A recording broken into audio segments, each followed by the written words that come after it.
Martial Pick, Kabanata 4361. Isang madaling paglalakbay. Napagpasyahan na ang sitwasyon. Kung walang backup ang Heavenly Sword Union, hindi mababago ni Shen Liang at ng iba pa. Gayunpaman, ang Heavenly Sword Union ay isa lamang second-class Great Force. Pagkamatay ni Kung Fang, ang pagpapadala ng dalawa pang 6th grade Heaven Opening Realm Masters para mag-set up ng ambush dito ay limitasyon na nila. Kahit na mayroon pa silang ibang master na ganoong kalibrera, imposibleng narito sila, dahil kailangan pa rin nila ng isang tao na mamumuno sa kanilang punong tanggapan. Kung ang pananambang na ito ay bahagi ng isang mas malaking balangkas, kung saan naghihintay ang isang mas malakas na utak sa likod ng mga eksena, maaaring maibalik ang sitwasyon, ngunit hindi iyon malamang. Dahil ginagamit ng mastermind ang Lady Boss para akitin si Yang Kai sa Shattered Heaven, malamang na nagpaplano silang maghampas doon. Si Shen Liang at ang iba pa ay marahil ang taliba lamang, na ipinadala upang subukan ang kalaliman ni Yang Kai. Sa katunayan, nagawa na ni Shen Liang at ng iba pa ang kanilang misyon, dahil kahit papaano ay nalantad sina Zhu Jiuyin at Ku Huashang. Ang balitang ito ay natural na hindi may tatago sa mga nagbabalak sa likod ng mga eksena, na nagbibigay sa kanila ng oras upang maghanda. Gayunpaman, sa napakaraming hindi alam, si Yang Kai ay hindi nang ahas na maging pabaya. Ipinagpatuloy niya ang pagtaas ng kanyang space principles kung sakaling kailanganin niyang tumakas. Sa harap ni Zhu Jiuyin, si Luan Baifeng ay hindi na kayang lumaban. Sa loob lamang ng 2 o 3 galaw, siya ay malubhang nasugatan at umuubo ng dugo. Si Luan Baifeng ay isa ring napakamapagpasyang babae. Alam na tiyak na hindi siya ang kalaban ni Zhu Jiuyin, at ang matagal na labanan ay haantong sa kanyang kamatayan. Gumamit siya ng banal na kakayahang hindi pa nakita ni Yang Kai, at naging isang pulang sinag ng liwanag, na naglalakbay ng libu-libong kilometro ang layo, ang kisap ng mata. Hindi siya hinabol ni Zhu Jiuyin bilang 6th grade Heaven Opening Realm Master na determinadong tumakas ay hindi ganoon kadaling pumatay.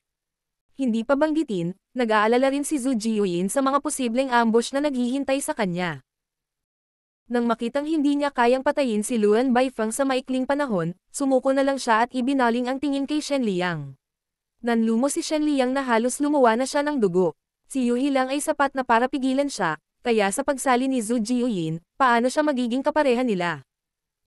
Kahit na ginawa niya ang lahat upang labanan, siya ay napapaligiran ng panganib at paulit-ulit na naglalakad sa gilid ng kamatayan. Sa kabilang banda, nakita ni Jiang Yunshan, na itinali ni Ku Huashang, ang pagtakas ni Luan Baifeng at ang desperado na sitwasyon ni Shen Liang at buong lakas niyang inatake si Ku Huashang. Lumikha ng isang pambungad, agad siyang tumakas sa kabilang direksyon. Alam niya na si Shen Liang, na tinutukan ng isang pag-iral tulad ni Zhu Jiuyin, ay tapos na, at kung hindi siya aalis, kapag si Zhu Jiuyin ay tapos na sa pakikitungo kay Shen Liang, siya na ang susunod. Ang 2 sa 3 6th grade Heaven Opening Realm Masters ay tumakas kaagad pagkatapos na lumitaw sina Zhu Jiuyin at Ku Huashang. Nais din ni Shen Liang na tumakas, ngunit paano siya makakatakas? Nang makita ang sariling Vice Union Master na tumatakbong mas mabilis kaysa sa isang kuneho mula sa gilid ng kanyang mga mata, magkahalong pighati at galit ang naramdaman niya nang mamula ang kanyang mukha. Sa bingit ng kamatayan, sumigaw si Shen Liang. Iligtas mo ang aking buhay, at mula ngayon ang Heavenly Sword Union ay susundan lamang ng Voidland. Ang malajid na puting kamay ni Zhu Jiuyin ay kumapit sa tuktok ng kanyang ulo sa sandaling iyon at isang marahas at hindi matatag na kapangyarihan ang nagmula sa loob ng kanyang palad. Ibinaling ang kanyang ulo upang tumingin kay Yang Kai, tahimik niyang tinanong ang kanyang opinyon. Nang makita ito, naunawaan ni Shen Liang na ang kanyang kaligtasan ay ganap na nakasalalay sa mga iniisip ni Yang Kai, kaya paano pa rin niya maaalala ang kanilang agwat sa paglilinang at katayuan. Nagmamadali siyang nagsumamo. Ang Shen na ito ay handang sumumpa sa kanyang martial Dao Heart. Mangyaring magpakita ng awa, Sect Master Yang. Si Yang Kai ay hindi natinag at binibigkas lamang ang isang salita. Patayin. Nanlaki ang mga mata ni Shen Liang habang si Zhu Jiuyin na parang jade na puting kamay ay nakakuyom, at sa isang mabangis na pagliko, diretso niyang pinisil ang ulo nito. Ang katawan na ngayon ay walang ulo ay kumaibot ng ilang beses bago ito tumigil sa paggalaw. Kung talagang gusto niyang supilan si Shen Liang, maaaring gamitin ni Yang Kai ang loyalty list. Total sa ngayon, 3 pangalan pa lang ang loyalty list, at 6 na pahina pa ang natitira. Si Shen Liang ay isang 6th grade Heaven Opening Realm Master. Kaya hindi niya kayang labanan ang kapangyarihan ng loyalty list. Ang tanging bagay na dapat gawin ni Yang Kai ay hayaan siyang iwan ang kanyang pangalan at itatak dito, at makokontrol ni Yang Kai ang kanyang buhay at kamatayan. Sina Chen Tianfei, He Yi, at Yun Xinghua, ay nasa ganitong sitwasyon. Marahil ay talagang magagamit si Shen Liang para maimpluwensyahan ang Heavenly Sword Union.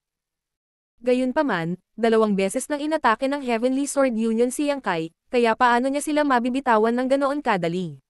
Matagal na siyang determinado sa kanyang puso na balang araw ay lipulin ang Heavenly Sword Union mula sa 3,000 mundo. Natural, kapag siya ay sapat na malakas. Si Shen Liang, ang bagong Union Master, ay humawak lamang sa kanyang posisyon sa loob ng 2 o 3 taon bago siya pinatay ng Voidland. Kasama si Kung Fang, natalo na ng Heavenly Sword Union ang 2 Union Master sa mga kamay ng Voidland. Walang ganap na paraan upang malutas ang gayong matinding sama ng loob. Gayunpaman, dahil handa ang Heavenly Sword Union na maging talon sa mga kamay ng iba, dapat silang maging handa na masira. Maraming salamat kay Senior sa pagmamadali sa akin. Nagmamadaling nagpasalamat si Yang Kai kay Zhu Jiuyin habang kinuyam ang kanyang kamao bilang pasasalamat. Malamig na sumagot si Zhu Jiuyin. Kung hindi dahil sa walang humpay na pagmamakaawa ni Luoer, sa tingin mo ba ay darating ang reyna na ito? Nandito lang ang reyna na ito para sa kapakanan ni Luoer, kaya huwag mong purihin ang iyong sarili. Oo, ang swerte ni Luoer na sobrang pinahahalagahan siya ni Senior. Paulit-ulit na tumango si Yang Kai, habang lihim na nakangiti sa kanyang puso. Si Shan Qingluo ay kasalukuyang nasa liblib na retreat sa ilalim ng pagtuturo ni Zhu Jiuyin, kaya wala siyang alam tungkol sa mga kaganapan sa labas. Paano niya nalaman ang tungkol sa paglalakbay ni Yang Kai? Ang pahayag ni Zhu Jiuyin ay malinaw na isang pagkukunwari lamang. Hulaan ni Yang Kai na natatakot siyang sisihin siya ni Shan Qingluo kung mabiktima siya ng anumang aksidente sa kanyang paglalakbay, kaya naman lihim niyang sinundan siya rito. Si Yang Kai ay hindi nagpahayag ng anumang ganoong kaisipan na kumikislap sa kanyang isipan. Pero Brat, huwag mong kalimutan ang mga kondisyon na ipinangako mo noon. Tutulungan ka nitong reyna sa pagkakataong ito. Mabuhay ka man o mamatay, kapag natapos na ito, iisipin mong natupad ang sumpa ng reyna na ito. Ang reyna na ito ay muling makakamit ang kanyang kalayaan sa alinmang paraan. Natural. Mahigpit na tumango si Yang Kai. Bagaman bata pa ang junior na ito, palagi niyang ibig sabihin ang sinasabi niya. Pagkatapos ng paglalakbay na ito, hindi na magagapos si Senior sa anumang bagay. Medyo lumiwanag ang ekspresyon ni Zhu Jiuyin. Mukhang may sense ka pa. Sumunod na lumingon si Yang Kai kay Ku Huashang at bamantong hininga na nagtanong. Senior sister ko, bakit ka pumunta rin dito? Binawi ni Ku Huashang ang kanyang sitar at nakangiting sinabi. Natural, kailangan kong sumama dahil may problema ka. Junior brother Yang, bagay ka talaga. Bakit hindi mo ako tinawagan kapag kapos ka sa kamay? Kung hindi ako inimbitahan ni Senior Zhu, hindi ko malalaman na umalis ka sa Voidland. Napagtanto ni Yang Kai na si Ku Huashang ay tinawag ni Zhu Jiuyin, at nag-aalangan na sinabi. Sa status ng senior sister. Napangiti si Ku Huashang at sinabi. Aking personal na kapasidad lang ang ginagawa ko sa paglalakbay na ito. Ang aking mga aksyon ay walang kinalaman sa Yin Yang Cave Heaven. Bagamat maganda at maganda iyon, sa huli, isa pa rin siyang core disciple ng Yin Yang Cave Heaven. Pagkatapos ng biyaheng ito, tiyak na pagagalitin siya ng kanyang sect. Marahil ay dahil mismo sa kanyang pagkakakilanlan na partikular na inimbitahan siya ni Zhu Jiuyin, dahil mas magiging komportableng kumilos kung sasamantalahin niya ang pagkakakilanlan ni Ku Huashang. Bahagyang napabuntong hininga si Yang Kai. Kalimutan mo na ito. Ano man ang susunod na mangyari, nasa iyo ang aking taos-pusong pasasalamat, senior sister. Napakagat si Ku Huashang ng kanyang mga labi at ngumiti. Junior brother, maaari mong ipangako ang iyong sarili sa akin kung labis kang naantig. Malamig na ngumuso si Zhu Jiuyin sa gilid. Tumigil ka na sa panliligaw. Tinambangan ka kaagad pagkatapos mong lumabas sa Void Territory, at walang alinlangan na marami pang panganib na naghihintay. Kung mayroon kang sapat na oras para ipahayag ang iyong walang hanggang pag-ibig, maaari mo rin itong gamitin para isipin kung paano madaig ang mga panganib na iyon at talunin ang iyong mga kaaway.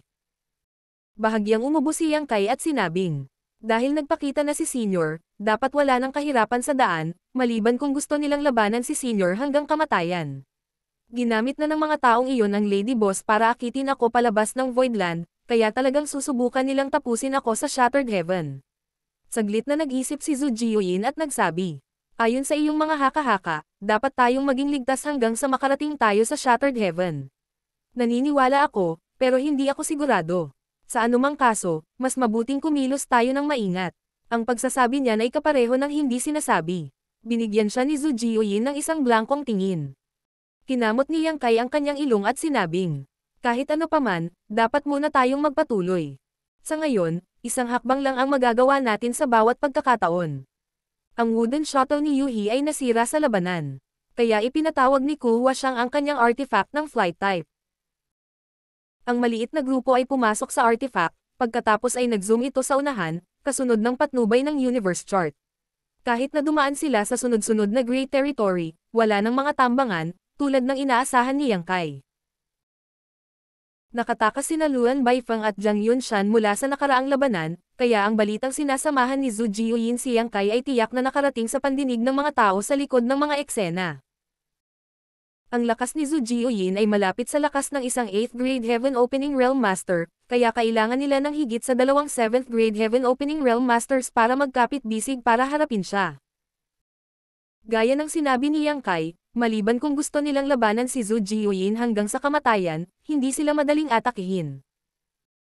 Gayunpaman, lahat ng high-grade Heaven Opening Realm Masters ay nagil-inang sa loob ng maraming taon, kaya sino sa kanila ang hindi nagpahalaga sa kanyang sariling buhay? Sino ang magnanais na makipaglaban sa isang divine spirit ng walang kabuluhan? Gayunpaman, malinaw na napansin ni Yang Kai na may sumusunod at sumusubaybay sa kanila, na dapat asahan. Kaya hindi niya ito pinansin. Ngayong nalantad na ang kanyang kinaroroonan, inuna na lang niyang maabot ang Shattered Heaven, dahil kahit anong mangyari, maaga o huli ay malalantad din siya pagdating niya doon. Matapos ang halos 2 buwan mula noong umalis siya sa Voidland, sa wakas ay nakarating si Yang Kai sa Shattered Heaven matapos dumaan sa huling Territory Gate. Nag-aalangan na sabi ni Yang Kai habang nakatingin sa harapan. Ito ba ang Shattered Heaven? Sa abot ng kanyang paningin, mayroong isang malawak na rehiyon ng Shattered Spirit Provinces na puno ng maraming tindahan at tao. Ang mga cultivator ay dumarating at pumapasok sa lugar na ito. Noong una ay hinakala ni Yang Kai na dahil ang Shattered Heaven ay puno ng mga panganib, hindi na masyadong maraming tao ang naroroon, kahit nakasama na ang mga dumating upang tuklasin. Ngunit, taliwas sa kanyang inaasahan, ang lugar na ito ay tila napakasigla. Bagamat hindi gaanong organisado o inilatag tulad ng Void Star City, ang antas ng aktibidad sa malatagpitagping lugar na ito ay hindi kukulangan. Pagkatapos ng 2 buwang pagpapagaling, medyo gumaling na si Old Bai. Nang marinig ang mga salita ni Yang Kai, ngumiti siya at sinabing, ito ang Shattered Heaven, ngunit nasa labas pa lang tayo. Ang lugar na ito ay ginalugad ng hindi mabilang na mga tao, kaya walang panganib dito. Tungkol saan iyon? Itinuro ni Yang Kai ang Shattered Spirit Province. Kung saan may mga tao, natural na magkakaroon ng kalakalan. Ito talaga ang Shattered Heaven Star City, isang hindi pinamamahalaang lugar na mas magulo kaysa sa iba pa sa 3,000 mundo. Ang mga taong lalabas sa Shattered Heaven ay nangangailangan ng lugar para makapagpahinga, at ang mga taong lumalabas sa Shattered Heaven ay nangangailangan din ng lugar para ibenta ang mga kayamanan na kanilang nakuha, kaya naman nabuo itong Star City. Bahagyang tumango si Yang Kai habang nagkomento. Medyo buhay na buhay. Sumagot si Old Bai. Likas itong masigla. Maraming tao ang pumapatay ng iba at nagnanakaw ng mga gamit araw-araw doon. Naiintindihan. Tumango si Yang Kai. Tara na at tingnan natin. Kumunat ang noo ng Old Bai at sinabing, lagi nating mapapanood ang kasiglahan mamaya, ngunit hindi natin alam kung ano ang kalagayan ng Lady Boss ngayon. Dapat unahin natin ang paghahanap sa kanya. Si Yang Kai, gayunpaman, ay tinapik ang kanyang balikat at umiling. Maniwala ka sa akin, nag-aalala din ako gaya mo sa sitwasyon ng Lady Boss, ngunit hindi mo man lang alam kung paano siya nawala at ang iba pa o kung saan siya nakulong, kaya kahit pumunta ka doon, ano ang gagawin mo? Magpunta muna sa Star City na ito ay hindi para panoorin ang kaguluhan, kundi para hintayin ang mga taong iyon na pumunta sa atin. Matapos marinig ito, nag-aalangan na sinabi ni Old Bai. Ibig mong sabihin. Kinumpirma ni Yang Kai. Ang mga taong iyon ang nag-akit sa akin na pumunta sa Shattered Heaven. Ngayong narito na ako, oras na para sa kanila na bumagsak sa negosyo, at gawin ang kanilang pinaplanong gawin. Ibababasa, dapat nating malaman ang tungkol sa kasalukuyang lokasyon at sitwasyon ng Lady Boss. Marshall Pick, Kabanata 4362, Mga mata para sa pagbebenta. Matapos itong pag-isipan, napagtanto ni Bai Qi na tama si Yang Kai, kaya tumango siya bilang pagsang-ayon. Kasunod nito, lumipat sila sa walang batas na Star City. Hindi lamang ang lugar na ito ay magulo, ngunit ang mga gusali ay itinayo din sa isang payak na paraan. Mayroong ilang mga tao na nakipag-agawan sa mga lansangan, at ang mga butik ng dugo sa lupa ay nagpapahiwatig na maraming buhay ang nasawi dito. Habang tahimik na iniskan ni Yang Kai ang kanyang paligid, natakot siya nang malaman na ang mga cultivator na gumagalaw sa lugar na ito ay halos mga Heaven Opening Realm Masters. Bihira ang mga cultivator na tulad niya na hindi nakaakyat sa Heaven Opening Realm. Matapos pag-isipan ito ng ilang sandali, napagtanto niya na ang Shattered Heaven ay isang tunay na mapanganib na lugar, kaya walang mahinang cultivator ang nakapunta sa lugar na ito. Ang pagiging Heaven Opening Realm Master ay marahil ang pinakamababang kinakailangan. Higit pa rito, ang karamihan sa mga Heaven Opening Realm Masters dito ay mukhang dukha, na nagpapaliwanag kung bakit sila nagsagawa ng malaking panganib na maghanap ng mga pagkakataon sa mapanganib na lugar na ito. Si Yang Kai ay isang half-step Heaven Opening Realm Master na sinundan ni Zhu Jiuyin, Yu He, at ang iba pang malalakas na cultivator, kaya ang grupong ito ng mga tao ay medyo kapansin-pansin sa lungsod na ito. Ang mga taong maaaring maghanap buhay dito ay pawang mga cultivator na may matalas na paningin, kaya madali nilang nasabi na mahirap pakitunguhan si Zhu Jiuyin at ang iba pa. Sa makatuwid, kahit na maraming tao ang nakatingin sa kanila, walang nang-ahas na pumunta saan man malapit sa kanila. Sa tuwing pumupunta si Yang Kai at ang iba pa, tila may isang pares ng hindi nakikitang mga kamay na naghihiwalay sa mga nanonood. May mga taong lihim na binibigyang pansin tayo. Biglang sabi ni Zhu Jiuyin sa maliit na boses. Nakangiting sagot ni Yang Kai. Inaasahan na iyon. Kakaiba kung walang pumapansin sa atin. Nang makakita ng restaurant, pinangunahan silang lahat ni Yang Kai papasok. Ang mga tao mula sa lahat ng antas ng pamumuhay ay nagtipon-tipon sa restaurant at ito ay medyo mataong, na may mga kamay ng tindahan na tumatakbo habang ang kanilang mga likod ay basang-basa sa pawis. Ang shopkeeper ay mukhang masungit at may pangit na mukha, ngunit siya ay tunay na makapangyarihan dahil siya ay isang 5th grade Heaven Opening Realm Master. Pagkatapos makakuha ng pribadong silid, nag-order ang grupo ni Yang Kai ng ilang signature dish bago umupo at maghintay. Hindi nagtagal, inihain na ang mga pinggan at bote ng alak. Kahit na masarap sila, walang nagsimulang kumain habang nakaupo lang si Yang Kai na nakapikit, naghihintay. Dahil hindi pa siya kumikilos, si Yuhi at ang iba ay natural na mananatiling tahimik.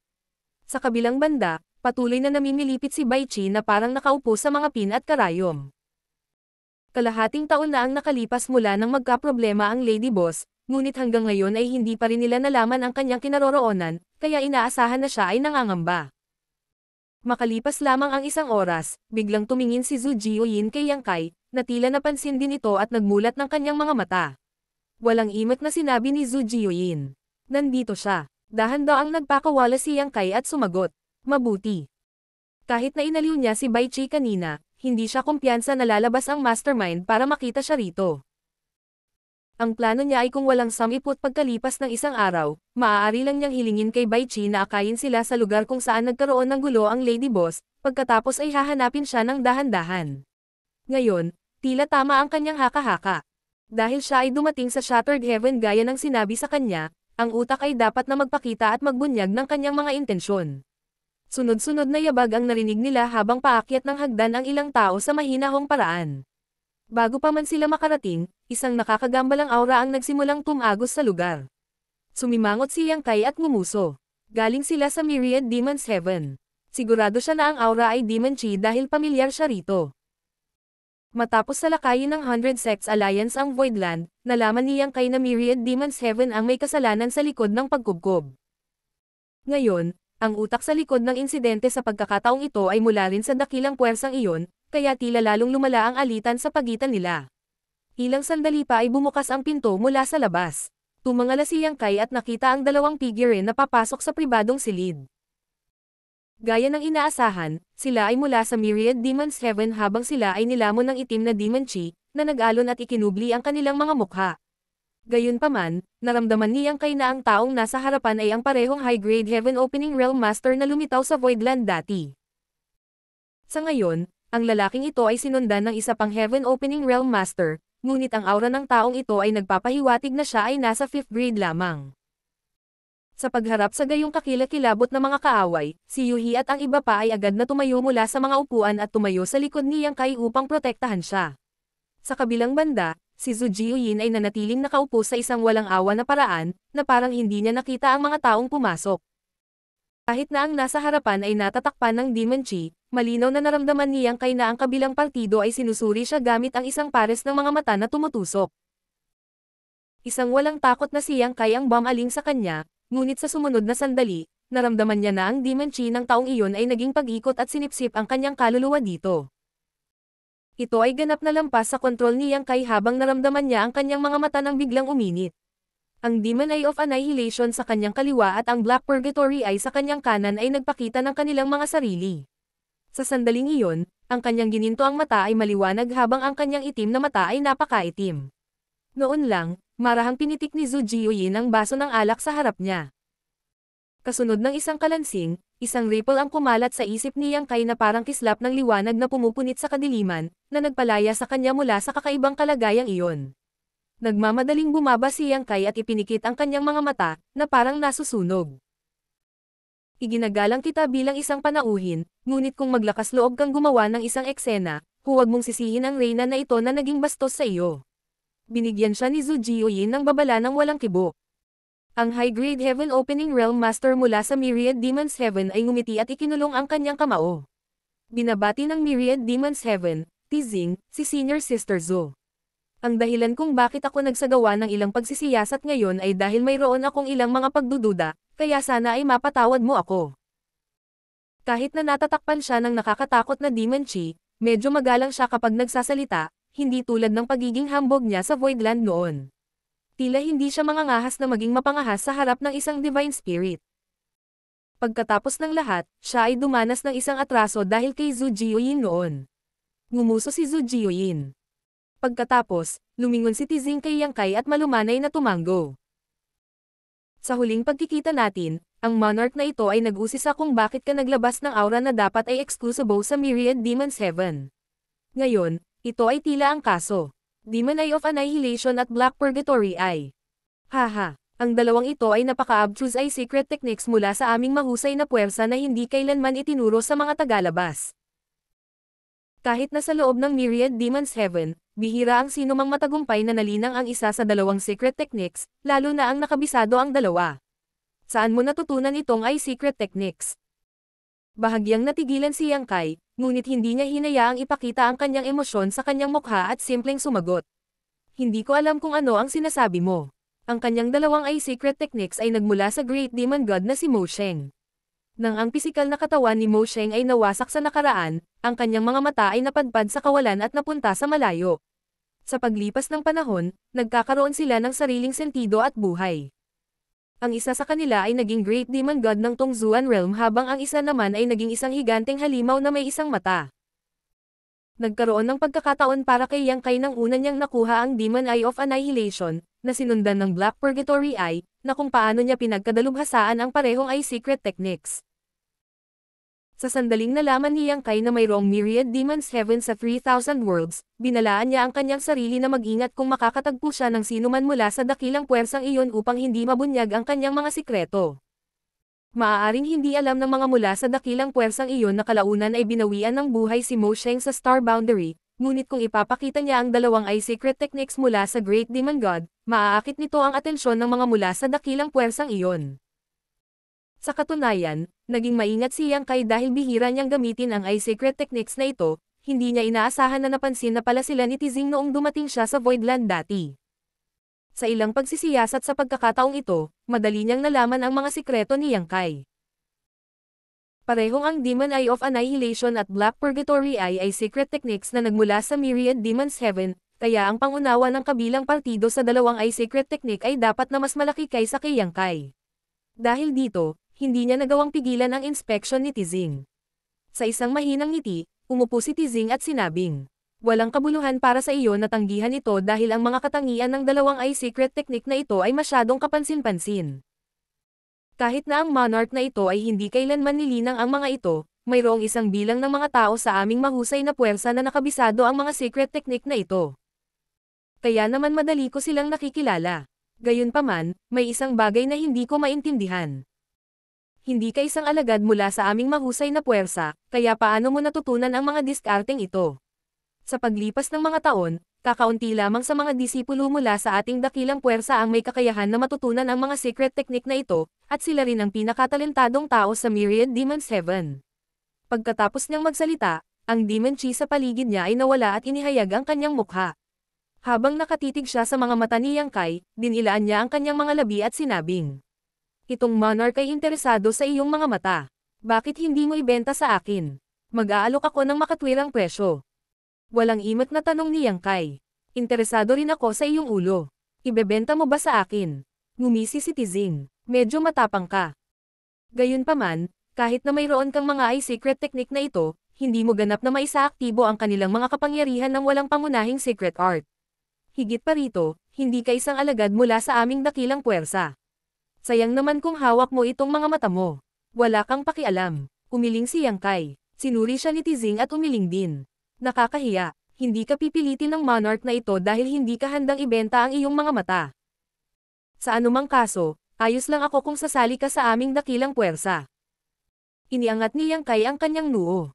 "Oh, sinusubukan mo bang i-recruit ako?" Seryosong sagot ni Tizing. "Oo, ngunit ito ay dahil ayaw kong masayang ang dalawang secret techniques mula sa ating dakilang puwersa." Isang mausisa na si Yang Kai ang nagtanong. "Ano ang mga benepisyong makukuha ko kung sasali ako sa Myriad Demon's Heaven?" Sinabi ni Tizing, "Hindi mo na kailangang mag-alala muli tungkol sa paglalagay ng pagkain sa mesa, at mawawala ang lahat ng problema mo. Mabibigay ng monarch na ito ang lahat ng gusto mo, basta't gumawa ka ng Heart Demon Oath at magsimulang magtrabaho para sa akin mula ngayon." Lahat, nagtaas ng kilay si Yang Kai. "Kasama ba dito ang isang high-grade yin element treasure? Kung gusto mo, maibibigay ito sa iyo ng monarch na ito." Nakangiting sabi ni Tizing. "Kaakit-akit iyon, ngunit ang iyong mga kondisyon ay masyadong malupit. Hindi ako sanay na sunod-sunuran kan inuman." Tila may bakas ng panghihinayang sa mukha ni Tizing. "Gusto kitang akayin sa magandang kinabukasan, pero hindi mo maa-appreciate ang kabaitan ko. Sa kabila ng katotohanan na mayroon kang dalawang magagandang mata, hindi ka naiiba sa isang bulag." Nakakaawa, ngumuso si Yang Kai. "Sapat na kalokohan. Sinabi mo sa akin na pumunta sa Shattered Heaven, at nandito ako ngayon. Nasaan ang Lady Boss ko?" Tinanong ni Tizing. "Ang tinutukoy mo ba ay ang babaeng nagngangalang Lan Yuroo? Tigilan mo na ang pagtatanong ng halata." "Well." Ngumiti si Tizing at kumuha ng jade slip bago itinulak ito kay Yang Kai. "Nasa lugar na ito ngayon. Mayroon ka bang lakas ng loob na pumunta doon?" Sumimangot si Yang Kai nang ihayag kaagad ni Tizing ang kinaroroonan ng Lady Boss, kaya hindi siya sigurado kung dapat niya itong paniwalaan. Pagkatapos, binigyan niya ng signal si Zhu Jiuyin gamit ang kanyang mga mata, kung saan kinuha ng babae ang jade slip at sinuri ito. Pagkatapos, tumango siya kay Yang Kai na ibig sabihin ay walang mali doon. Martial Pick, Kabanata 4363. Nandito siya. Noon ay kinuha ni Yang Kai ang jade slip at inilagay ang kanyang divine sense dito. Nakakunot ang noo, tumingin siya kay Tizing at nagtanong. "Paano ko malalaman kung nagsasabi ka ng totoo? Nasa iyo na kung gusto mong maniwala sa akin." Ngumisi si Tizing at tumayo mula sa upuan, pagkatapos ay itinaas ang kanyang kamao kay Zhu Jiuyin. "Pasensya na sa abala sa iyo, Senior Sister Zhu." Kasunod noon ay tumalikod siya at walang pakialam na umalis. Pagkaalis niya, nag-aalalang nagtanong si Bai Qi. "Nasaan na ngayon ang Lady Boss?" Sumagot si Yang Kai. "Tingnan mo." Pagkatapos, ipinasa niya sa kanya ang jade slip. Pagkatapos suriin ang jade slip, kumunat ang noo ni Bai Qi. Shadowless Cave Heaven. Ang jade slip nga ay naglalaman ng kinaroroonan ng Lady Boss, ngunit ito ay talagang isang Universe Cave Heaven na tinatawag na Shadowless Cave Heaven, na kasing lakas ng Blood Monster Cave Heaven.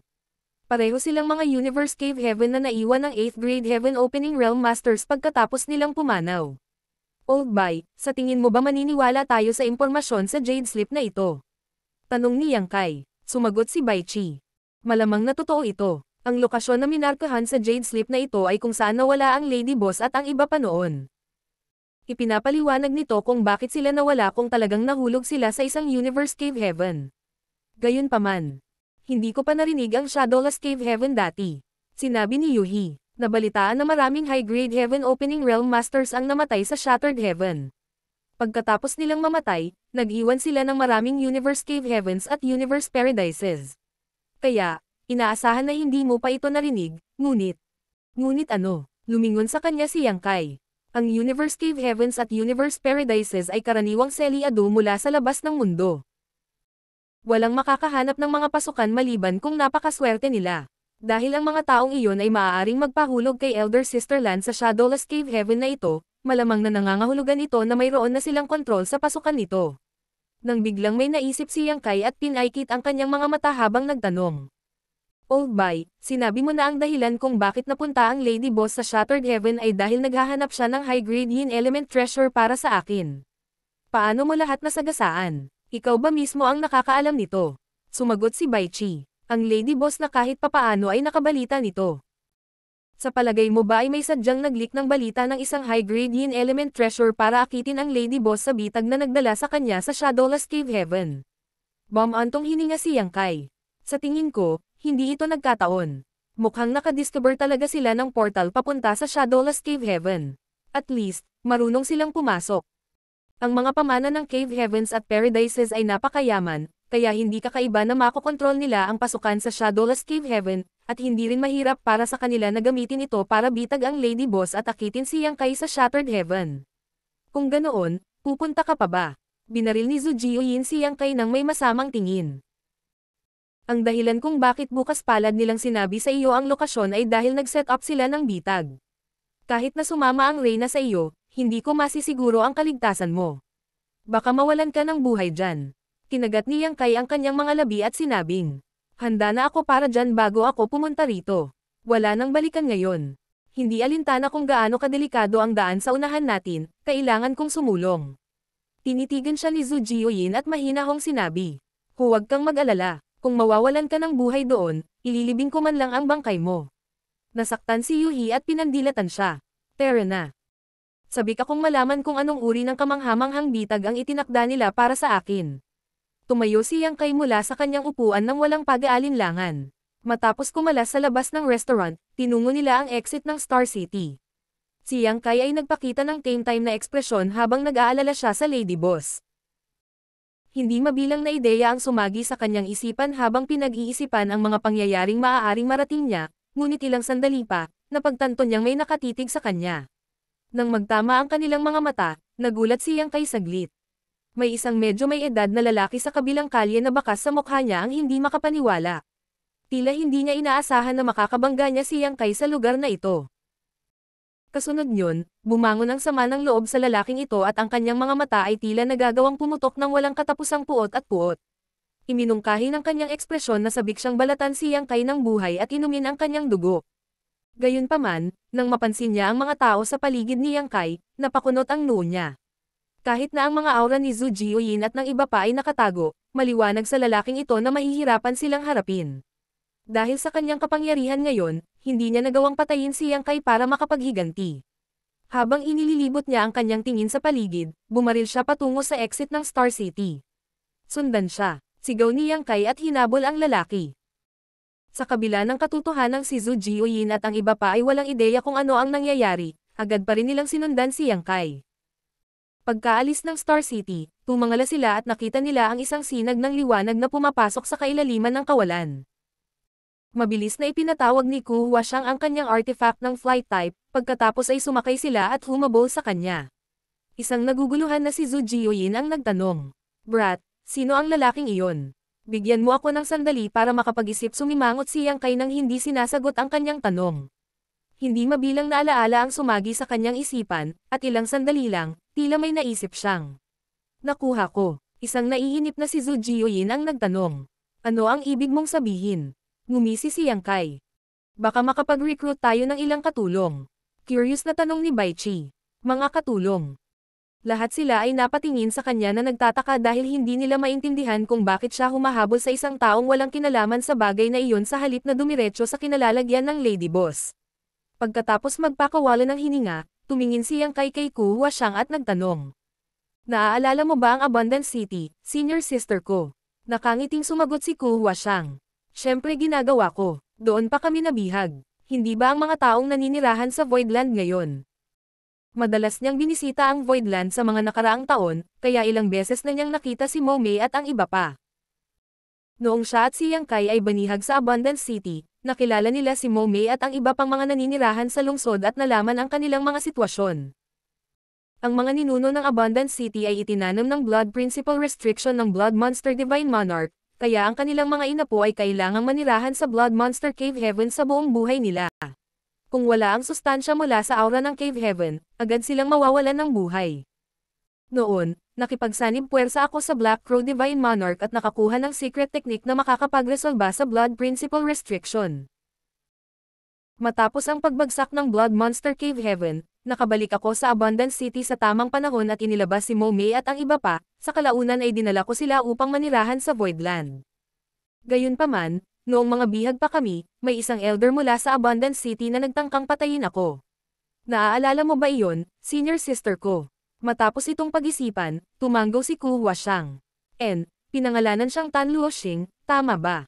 Hindi nakakagulat na ngayon ko lang nakitang pamilyar ang lalaking iyon.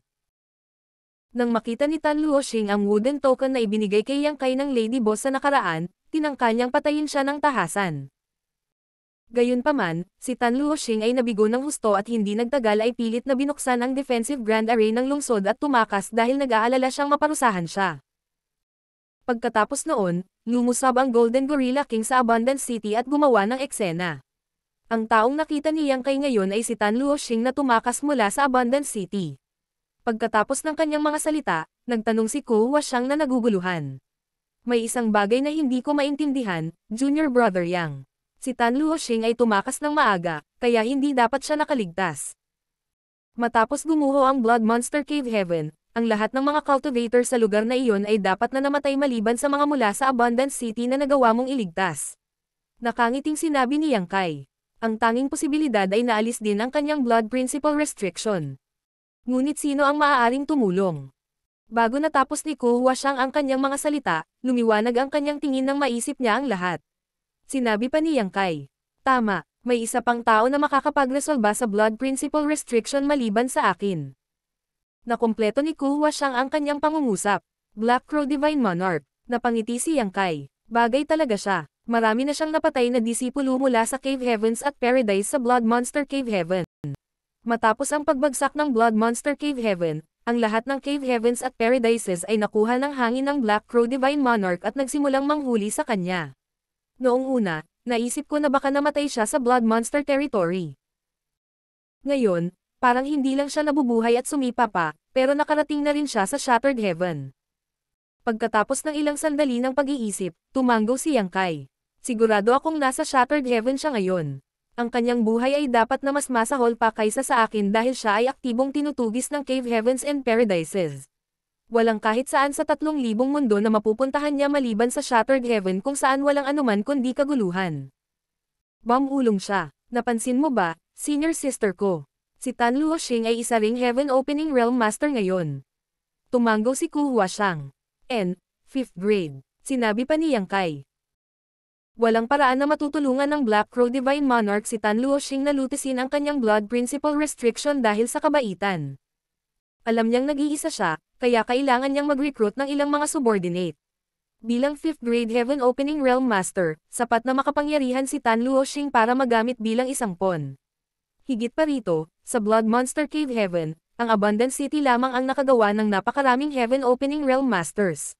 Paano ang ibang mga lungsod? Kung tama ang aking haka-haka, malamang na maraming katulong ang Black Crow Divine Monarch na nasa 5th grade at 6th grade Heaven Opening Realm. Pagkatapos ng lahat, ang Black Crow Divine Monarch ay isang dating high-grade Heaven Opening Realm Master, muling isinilang pagkatapos makuha ang katawan ng ibang tao. Dahil ang Black Crow Divine Monarch ay nagtataglay ng kinakailangang secret technique para malutas ang Blood Principle Restriction, magiging madali para sa kanya na alipinin ang ilang tao kapag nagsimulang gumuho ang Blood Monster Cave Heaven. Dahil nailigtas ni Yang Kai ang mga tao mula sa Abundant City noong panahong iyon, natural na magagawa ng Black Crow Divine Monarch ang isang katulad na bagay. Ang katotohanan na buhay pa si Tan Luoxing ay ang pinakamagandang patunay. Bukod dito, sinabi ni Yuhi, mukhang inaakit tayo ni Tan Luoxing sa isang lugar, Young Master. Sinabi ni Yang Kai. Ganap siyang nagagalit sa akin.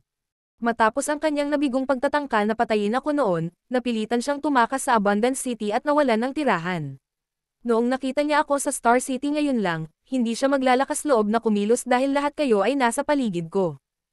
Gayunpaman, Kung maaakit niya tayo sa lugar kung saan nagtitipon ang kanyang mga kasama, maaari siyang makipagsanib puwersa sa kanila at makapaghiganti. Sinabi ni Ku Huashang. Tiyak na iyon ang lugar kung saan naninirahan ang Black Crow Divine Monarch. Tumanggo si Yang Kai. Tama ka. Sinusubukan niyang gamitin ang kapangyarihan ng Black Crow Divine Monarch para harapin tayo. Kahit nakakaunti lang ang mga taong kasama ni Yang Kai, halatang lahat sila ay makapangyarihang mga masters. Dahil si Tan Luoxing ay may lakas ng loob na akitin sila sa lugar na iyon, nangangahulugan ito na ang Black Crow Divine Monarch ay tiyak na nakaipon ng maraming subordinate, at naniniwala siya na ang Divine Monarch ay kayang harapin si Yang Kai at ang iba pa. Kung hindi siya gagawa ng ganoong desisyon. Binalaan siya ni Zhu Jiuyin sa pagsasabing, sinusubukan mo bang gamitin ang kapangyarihan ng Black Crow Divine Monarch na iyon? Mag-ingat ka, dahil baka ikaw ay magpagupit ng balahibo at bumalik. Sinabi ni Ku Huashang. Dapat talagang pag-isipan mo ito, junior brother. Naaalala ko na pinahirapan mo ang Black Crow Divine Monarch ng malaking pagkawala sa Blood Monster Cave Heaven, kaya kinasusuklaman ka rin niya. Martial Pick, Kabanata 4364, Blood Sacrifice. Ang dahilan kung bakit nagdamdam si Black Crow sa akin ay dahil sinira ko ang kanyang plano na pinuhin ang Blood Monster Cave Heaven. Ngayong wala na ang Blood Monster Cave Heaven, wala nang silbi ang patuloy niyang pagkamuhi sa akin. Sa kabilang banda, hinabol siya ng mga mula sa Cave Heavens and Paradises sa Blood Monster Territory at kahit na nakatakas siya sa Great Territory na iyon sa huli, napilitan siyang mamuhay ng miserable sa Shattered Heaven. Naniniwala ako na kung may pagkakataon, hindi siya magsasawang gumanti sa mga taong iyon. Noon, sinusubukan ng Black Crow Divine Monarch na pinuhin ang Blood Monster Cave Heaven. Kung nagtagumpay siya, ang buhay o kamatayan ng lahat ng tao sa Blood Monster Cave Heaven ay nahulog na sa kanyang mga kamay. Sa kasamaang palad, nabigo ni Yang Kai ang kanyang mga plano sa kritikal na sandali. Ito ay talagang isang hindi malulutas na awayan. Gayunpaman, ang pakikipaglaban upang mabuhay tulad ng ginawa ni Yang Kai, at ang aktibong pangangaso upang puksain siya ng Cave Heavens at Paradises ay hindi katumbas ng timbang. Sinira ni Yang Kai ang kanyang plano habang ang mga mula sa Cave Heavens at Paradise ay gustong patayin siya, kaya ang dalawang partidong ito ay mga kaaway din niya. Sa sinabing iyon, mas mahirap na harapin ang Cave Heavens at Paradises kung ihahambing. Dapat ay lubos na alam ni Black Crow Divine Monarch iyon, kaya naman itinago niya ang kanyang sarili sa Shattered Heaven. Ang kalaban daw ng kalaban ay kaibigan. Marahil ay maaari silang pansamantalang magsanib puwersa sa usaping ito. Kung tungkol sa kanilang alitan, maaari nilang ayusin ito sa ibang pagkakataon. Matagal nang nabuhay ang Black Crow Divine Monarch, kaya dapat ay nakikita niya ang malaking larawan. Hindi alintana, kailangan muna natin siyang makilala. Siguro makukuha natin ang gusto natin, pero kahit hindi, wala tayong lugi. Dahil si Yang Kai ay gumawa ng desisyon, ang iba ay wala sa anumang lugar upang sabihin kung hindi, lalo na si Ku Huashang. Pagkatapos ng lahat, siya ay isang disipulo mula sa Yinyang Cave Heaven na kasangkot din sa pangangaso sa Black Crow Divine Monarch. Habang sila ay humahabol sa sinag ng liwanag, sila ay sumulong ng buong bilis. Ang mga Broken Spirit Province ay nakakalat saan man sa Shattered Heaven. Walang sigla sa mga Spirit Province na ito, at ang kanilang World Principle ay matagal nang nawala. Ang mga wasak na Spirit Province na ito ay dapat na mga bahagi ng Universe Worlds in the Shattered Heaven, ngunit pagkatapos ng epikong digmaan sa nakaraan, ang mga kalapit na Great Territories ay nasira lahat, at ang kanilang Universe World ay nawasak, na naiwan lamang ang mga labi. Sa isang maliit na Spirit Province, maraming figure ang nagtago habang may ilang malalakas na cultivator na nagbabantay sa paligid. Biglang may narinig na hiyawan na nagmumula sa pinakamalalim na bahagi ng Spirit Province, na nagpalamig sa gulugad ng lahat. Ang Mid-Grade Heaven Opening Realm Masters na nagbabantay ay kinilig ng marinig iyon habang nagluluksa sila para sa nawalang buhay. Ang mga taong ito ay mga cultivator na ipinanganak at pinalaki sa Blood Monster Cave Heaven. Nang masira ang Blood Monster Cave Heaven, natagpuan sila ng isang taong tinatawag na Black Crow Divine Monarch, na tumulong sa pagresolba sa Blood Principle Restriction sa kanilang mga katawan at dinala sila palayo. Noong una, inisip nila na sa wakas ay makakawala na sila sa kulungan na nakakulong sa kanilang mga ninuno at sa kanila at magsimula ng bagong buhay, gayunpaman, walang sinuman ang maaaring umasa na ito ay simula pa lamang ng kanilang bangungot. Half-Step Heaven Opening Realm Master pa sila noong umalis sila sa Blood Monster Cave Heaven, ngunit binigyan sila ng Black Crow Divine Monarch ng mga mapagkukunan at tinulungan silang umakyat sa Heaven Opening Realm sa maikling panahon. Dahil sa mga taon ng akumulasyon at tulong ng Black Crow Divine Monarch, nagawa nilang umakyat sa 4th grade nang hindi bababa sa marami sa kanila ang nasa 5th grade habang may maliit na bilang ng 6th grade Heaven Opening Realm Masters sa kanila. Kakaunti lang ang nawalan ng buhay ng masira. Kasunod noon, pinangunahan sila ng Black Crow Divine Monarch hanggang sa Shattered Heaven. Dahil sa katotohanan na ang Black Crow Divine Monarch ay mahilig uminom ng dugo ng tao, kakailanganin niya ng isang Heaven Opening Realm Master na gagamitin bilang pagkain ng dugo paminsan-minsan. Ang Shattered Heaven ay isang magulo at walang batas na lugar, kung saan hindi mabilang na buhay ang nawawala araw-araw. Habang gumagala ang isang mabigat na puwersa na tulad nila, maaari silang maghintay para sa mga tamang target at gumawa ng isang hakbang sa tamang oras. Maraming malas na Heaven Opening Realm Masters na nahuli nila at dinala sa lugar na ito para pagsilbihan bilang sakripisyo ng dugo para sa Black Crow Divine Monarch.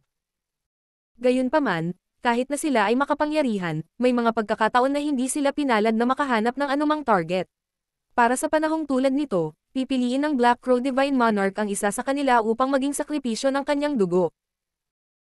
Sa una, mayroong 35 na tao ang umalis sa Blood Monster Territory kasama ang Black Crow Divine Monarch, ngunit pagkatapos lamang ng 3 taon, mahigit 20 na lang ang natitira sa kanila. Ang mga nawala ay hindi binawian ng buhay sa labanan ngunit sa halip ay sinipsip ng Black Crow Divine Monarch ang kanilang blood essence. Kamakailan lang ay wala ang swerte sa kanila dahil wala silang mahuli na magsisilbing blood food kaya naman pagkarinig pa lang nila ng sigaw ay alam na nilang nasawi ang isa nilang kasama. Ngayon, ang kanilang buhay o kamatayan ay nasa mga kamay ni Black Crow Divine Monarch. Kahit na ang ilan sa kanila ay mas malakas kaysa sa kanya, wala ni isa sa kanila ang nangahas na maghimagsik. Kung magpapatuloy ito, lahat sila ay papatayin ng Black Crow Divine Monarch sa loob ng ilang taon. Gayunpaman, wala silang magagawa. Nang maresolba ng Black Crow ang Blood Principle Restriction para sa kanila, may iniwan din siya sa kanilang mga katawan, na nagsisigurong hindi sila makakawala sa kanyang kontrol kahit na nakasulong sila sa Heaven Opening Realm. Hindi nagtagal ang mga hiyawan. Matapos ang bahagyang higit sa 10 paghinga, hamina ang boses.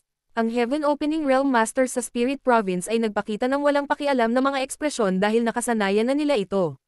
Biglang may sumigaw, may dumarating. Ang mga taong responsable sa pagbabantay ay agad na tumingin sa paligid at nakita ang isang sinag ng liwanag na papalapit sa kanila nang napakabilis at mabilis nilang inilagay ang kanilang mga bantay. Gayunpaman, ilang sandali lang, may nakakilala sa taong papalapit at sumigaw. Huwag kang magpanik, si Tan Luoxing. Nang inaasahan, lumitaw si Tan Xinglu sa paningin ng lahat makalipas ang ilang sandali, ngunit bago pa man niya marating ang mga ito, napabulalas siya. Magtago kayo. Mayroong ilang mga bagong sakripisyo ng dugo na sumusunod sa akin. Nang marinig iyon, lahat sila ay naging Energy Z habang ginagamit nila ang kanilang secret techniques para itago ang kanilang mga aura at figure. Labi silang naging malas kamakailan dahil hindi nila nakuha ang anumang sakripisyo ng dugo. Nawalan sila ng isa pang kasama, at walang nakakaalam kung sino ang susunod sa kanila. Sa makatuwid, nang marinig nila na ang ilang mga sakripisyo ng dugo ay sumusunod kay Tan Luoxing, mabilis silang naghanda. Hanggat maaari nilang mahuli ang mga sakripisyo ng dugo, sila ay magiging ligtas sa maikling panahon. Sa kabilang banda, nang ipaalam ito sa kanyang mga kasama, bumaril si Tan Luoxing patungo sa pinakamalalim na bahagi ng Spirit Province. Ilang sandali lang, dumating siya sa isang gumuhong Grand Hall na protektado ng malalakas na cultivator sa lahat ng direksyon. Gayunpaman, ang lahat ng mga ito ay mukhang mapatla ng puting kumot ngayon. Sa gitna ng Grand Hall ay nakatayo ang isang figurine na nilamon ng ambon ng dugo. Para sa ilang kadahilanan, siya ay nanginginig ng marahas, at ang ambon ng dugo sa kanyang paligid ay umunat at lumawak ng hindi regular. May isang lantang bangkay na nakahandusay sa lupa sa harap ng figurang ito. Ang bangkay ay walang anumang kahalumigmigan, na parabang ito ay naiwan sa nasusunog na araw sa loob ng hindi mabilang na taon. Ang kanyang balat ay sobrang mapatla, at lahat ng kanyang blood essence ay nawala. Tiyak na dumaan siya sa isang nakakatakot na karanasan bago siya namatay. Halos lumuwa ang mga mapupungay niyang mata, at takot ang nakasulat sa buong mukha niya. Sinulyapan ni Tan Luoxing ang bangkay at agad na nakilala ang kanyang pagkakakilanlan. Ilang araw lang ang nakalipas, nakipag-chat siya sa lalaking ito sa ilang casual na paksa, kaya hindi sumagi sa isip niya na pagkatapos niyang bumalik mula sa Star City sa Shattered Heaven, patay na ang kabilang partido. Gayunpaman, mabilis niyang binawi ang kanyang tingin at tumawag. Divine Monarch. Biglang, Ang figurang nababalutan ng dugong ambon ay naglahad ng kanyang kamay at sinampal si Tan Luoxing.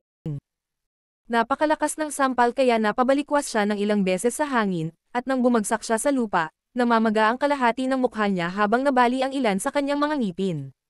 Ang lakas ng loob mong abalahin itong monarch kapag kumakain ako. Ito ba ang iyong unang araw na nagtatrabaho para sa akin? O gusto mo rin bang maging pagkain ko ngayon? Narinig ang mabangis na boses ni Black Crow Divine Monarch na nagmumula sa umaambon na dugo. Nang inig si Tan Luoxing at napayuko habang nagsusumamo. Patawarin mo ako, Divine Monarch. Patawarin mo ako. Alam kong nagkamali ako. Pakiusap huwag mo akong patayin. Umuungal si Black Crow na parang nasugatan na hayop. Ang kanyang mga mata ay duguan habang sinasabi sa pamamagitan ng nakagisnang mga ngipin. Old Dog Blood Monster, tinutuya mo pa rin ang monarch na ito kahit na namatay ka na. Ano ang ginawa mo sa Grand Evolution Immortal Bloodlight Scripture? Something ka. Hanggang sa tumakas si Black Crow mula sa Blood Monster Territory at dumating sa Shattered Heaven ay napagtanto niyang may mali sa Divine Scripture na kanyang nilinang. Iyon ay dahil pagkatapos niyang umakyat sa Heaven Opening Realm, kailangan niyang maghanap ng angkop na mga sakripisyo ng dugo paminsan-minsan at lunukan ang lahat ng kanilang blood essence. Kung hindi, siya ay nasa panganib ng self-detonation. Kahit na ang nag-aaral ng Divine Scripture ay dapat na ubusin ang blood essence ng iba upang madagdagan ang kanilang kapangyarihan, may pagkakaiba sa pagitan ng paggawa nito ng maagap at sapilitang gawin ito. Nagkaroon siya ng haka-haka na ang kasulatan na nakuha niya ay pinakialaman ng Blood Monster Divine Monarch, kaya naman nahulog siya sa ganoong estado. Sa tuwing kailangan niya ng paghahain ng dugo, makakaramdam siya ng matinding pangangati na para bang hindi mabilang na mga pusa ang kumakamot sa kanyang kaluluwa. Hindi niya napigilan ang kanyang emosyon dahil sa sobrang irritable niya. Pagkatapos, ibinaling niya ang kanyang ulo at titig na titig kay Tan Luoxing. Bakit mo inistorbo itong monarch? Kung hindi ka makapagbigay ng magandang dahilan, lalamunan kita agad. Natakot si Tan Luoxing dahil alam niyang hindi hinihila ng Black Crow ang kanyang binti. Kung hindi siya makabuo ng isang kasyang tugon, mawawalan siya ng buhay sa susunod na sandali. Walang lakas ng loob na maging pabaya, idiniin niya ang kanyang ulo sa lupa at sinabi sa nanginginig na boses. Nahanap ko si Yang Kai sa Star City. Yang Kai. Saglit na nagulat si Black Crow Divine Monarch, pagkatapos ay sumabog ang ambon ng dugo sa kanyang paligid habang siya ay pumutok patungo kay Tan Luoxing at hinayla siya pataas bago sinabi sa pamamagitan ng pagngangalit ng mga ngipin. Pinag-uusapan mo ba ang maldita na iyon na Sam Iris sa plano ng monarch na ito dati sa Blood Monster Cave Heaven? Nasaan na siya? Kung hindi nabigo ni Yang Kai ang kanyang plano, hindi siya mahuhulog sa ganoong estado. Sa oras na iyon, hanggat kaya niyang pinuhin ang Blood Monster Cave Heaven at gamitin ang mga mapagkukunan nito, makakapaghintay siya hanggang sa mabawi niya ang kanyang lakas bago umalis. Sa oras na iyon, maaari na siyang pumunta sa kahit saan na gusto niya sa halip na magtago mula sa kanyang mga kaaway sa lugar na ito. Mabilis na sinabi ni Tan Luoxing. Naakit ko siya sa lugar na ito. Malapit na siyang makarating dito. Nang marinig iyon, natuwa si Black Crow. Mabuti, nakapahusay. Sinira ng brat na iyon ang mga plano ng monarch na ito sa Blood Monster Cave Heaven. Kanina ko pa gustong makaganti, pero hindi ko alam kung nasaan siya. Ngayon na siya ay naglakas loob na magpakita sa Shattered Heaven, siya ay karaniwang tumuntong sa kanyang libingan. Siguradong huhulihin at papatayin siya ng monarch na ito. Pagkatapos niyang magsalita, dahan-dahan niyang ibinaba si Tan Luoxing at sinabing may banayad na ekspresyon. Nagawa mo ng mabuti.